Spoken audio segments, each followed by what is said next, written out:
wordt die ook afgedroefd door de ondergrondstart van Danny de Beukelaar.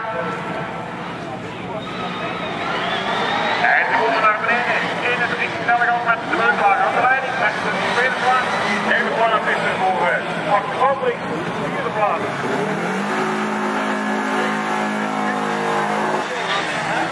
En de rijder door de 861 Mark Wijntjes. Mark Wijntjes komt best op. Aan de leiding nog altijd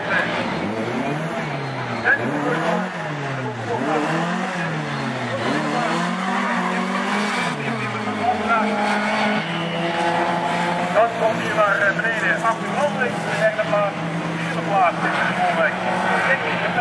En de vijfde plaats is natuurlijk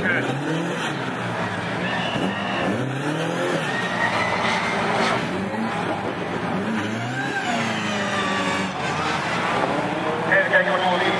De hele plaats met de pak 161 die wat hier weer voor Mark Wijntjes met de Polesco.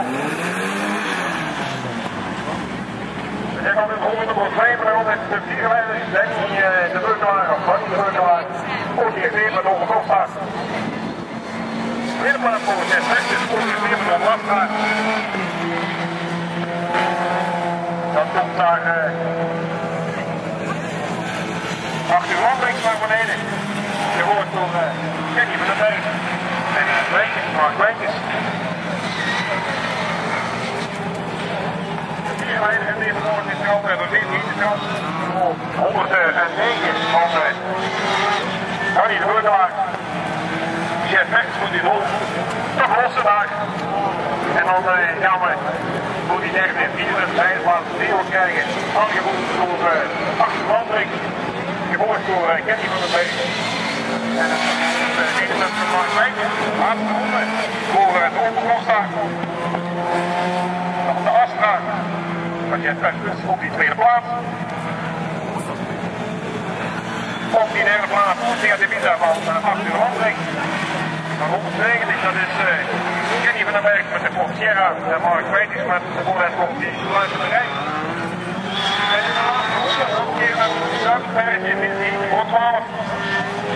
Nou, daar een uitstapje van Kenny van den Berg. Dat is komen van het Hellegan. Zal die geen vragen, onze grindbak. Maar hij kan de vierde plaats vasthouden. We gaan hier naar de finishmark voor zijn weinig. Dus dat komt Danny, onder de 9 Danny Beukelaar. Die wint met op de staan. Tegen 12. Chef Mertens.